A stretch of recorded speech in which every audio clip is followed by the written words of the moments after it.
పల్నాడు ప్రాంతంలో, చిత్తూరు ప్రాంతంలో ఇప్పటికీ కూడా టీడీపీ కార్యకర్తల మీద, నాయకుల మీద దాడులు జరుగుతున్నా, వాళ్ళని చంపే ప్రయత్నాలు చేస్తున్నా, పోలీసులు ఎందుకు వాళ్ళని కట్టడి చేయలేకపోతున్నారు? అంటే వాళ్ళని పోలీసులు కట్టడి చేయకపోవడం ఎందుకు చేయలేకపోతున్నారని నేను చెప్పలేను, కానీ నేను ఒక విషయం చెప్తాను. మీ ద్వారా పోలీసులు చెప్తున్నా, మీ వల్ల పోలీస్ సోదరులకు ఒక విషయం చెప్పదలుచుకున్నా. పోలీస్ సోదరులకి ఆంధ్రప్రదేశ్ రాష్ట్రంలో వైసీపీ చేస్తున్న అరాచకాలను కట్టడి చేయలేకపోతే తెలుగుదేశం పార్టీకి అప్పచెప్పండి. లా అండ్ ఆర్డర్ మేము కంట్రోల్ చేసి చూపిస్తాం. ఈరోజు ఆంధ్రప్రదేశ్ రాష్ట్రంలో కొంతమంది పోలీసు అధికారులు ఇప్పటికీ కూడా వైసీపీ నాయకులు బూట్లు నాకుతున్నారని ఓపెన్గా బహిరంగంగా విమర్శిస్తున్నాను నేను. ఎందుకంటే ఈరోజు ప్రశాంతతకు మారిపోయారు చిత్తూరులో ఎప్పుడు ఎక్కువ గొడవలు జరగవు ఎప్పుడు కూడా. అట్లాంటిది చంద్రగిరి నియోజకవర్గంలో ఒక red sandal smuggler, drugs smuggler Chevireddy Bhaskar Reddy కొడుకిచ్చారు టికెట్, పిల్లనా కొడుకాడు. వాడు 10 మంది పిల్లనా కొడుకులు వేసుకొని వెళ్ళి మన పులివర్తి నాని గారు ఎంతో సౌమ్యుడు, ఆయన ఎంతో సౌమ్యుడు, ఎంతో మంచి వ్యక్తి. వాళ్ళ కుటుంబంలో డాక్టర్స్ ఉన్నారు, వాళ్ళ కుటుంబంలో అంతా కూడా బిజినెస్ మెన్స్, చాలా సౌమ్యంగా ఉండే కుటుంబం. వాళ్ళ కోడలు ఒక పీడియాట్రిక్స్ అమ్మాయి, వాళ్ళ కోడలు, వాళ్ళ కొడుకు మంచి బిజినెస్ మ్యాన్, సౌమ్యంగా ఉండే వ్యక్తి. అలాంటి వాళ్ళ మీద కూడా చెవిరెడ్డి భాస్కర్ రెడ్డి కొడుకు వాడి పేరు నాకు గుర్తురాడు, పిల్ల చెవిరెడ్డి, వాడు ఏ రకంగా దాడులు చేస్తున్నాడో ఒకసారి చూశారు కదా. దాన్ని పోలీసు వాళ్ళు కట్టడి చేయకపోవడం అంటే ఇప్పటికి కూడా పోలీసు వాళ్ళు వాళ్ళకి అనుకూలంగానే ఉన్నారు అని సంకేతాలు పంపించినట్టే కదా. అనుకూలంగా ఉన్నారంటారా, భయపడుతున్నారంటారా? ఇంకా భయపడేది ఉందమ్మా. ఆల్రెడీ అంటే చెవిరెడ్డి భాస్కర్ రెడ్డి అనేవాడు పెద్ద ఉగ్రవాది అని చెప్పి పోలీసులు ఫీల్ అవుతున్నారా? అంచివేయలేకపోతున్నారా? పోలీసులు డమ్మీ అయిపోయారు ఇక్కడ. పోలీస్ అనేవాడు కాకి బట్టలు వేసుకున్న తర్వాత సింహములాగా పనిచేయాలని నా అభిప్రాయం. అది ఎవడైనా అధికార పార్టీ ఎవడైనా సరే, ప్రతిపక్ష పార్టీ ఎవడైనా సరే తప్పు చేస్తే గూబ కుయ్యమనిపించాలి.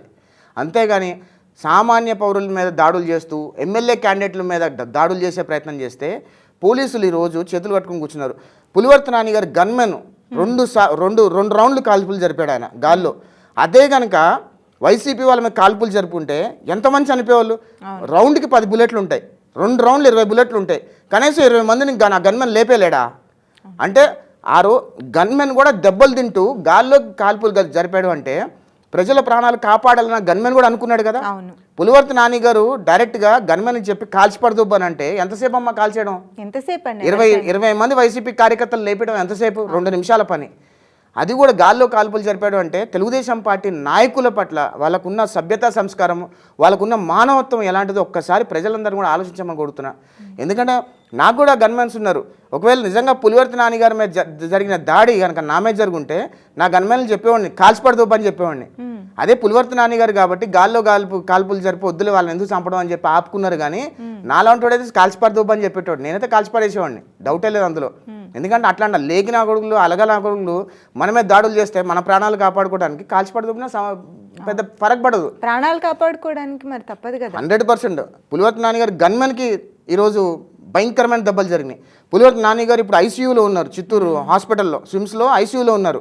వాళ్ళ వైఫ్ ఈరోజు బయటకు వచ్చి అంత దారుణం జరుగుతుందని చెప్పి డైరెక్ట్గా ఓపెన్గా చెప్పే ప్రయత్నం చేస్తున్నారు.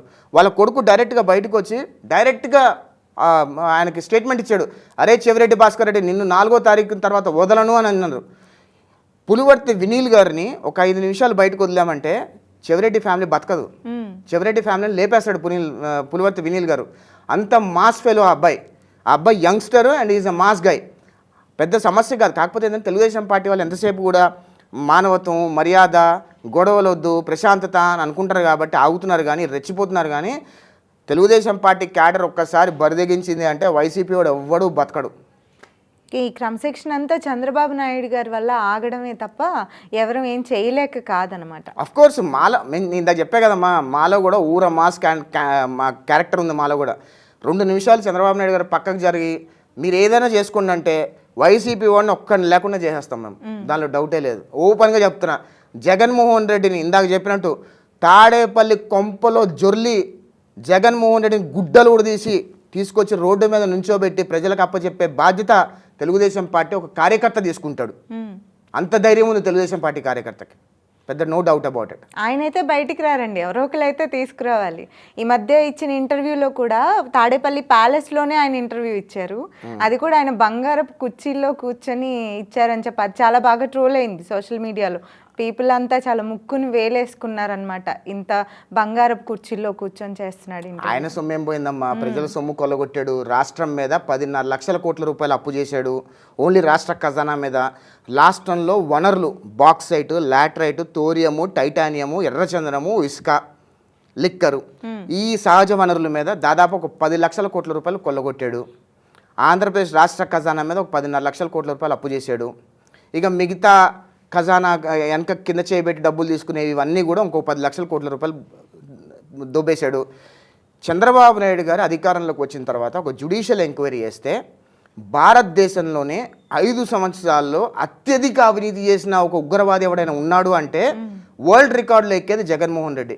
నా లెక్క ప్రకారం దాదాపు 3.5 లక్షల కోట్ల రూపాయలు, నా లెక్క ప్రకారం వైట్ మనీగా 3.5 లక్షల కోట్ల రూపాయలు కూడబెట్టుకుని ఉంటాడు. ఒక బ్లాక్ మనీగా దాదాపు దగ్గర ఒక 30 నుంచి 40 లక్షల కోట్ల రూపాయలు అక్కడక్కడ సర్దేసి ఉంటాడు. ఇప్పుడు జగన్మోహన్ రెడ్డి లండన్ వెళ్తుంది ఎందుకు అనుకుంటున్నారు?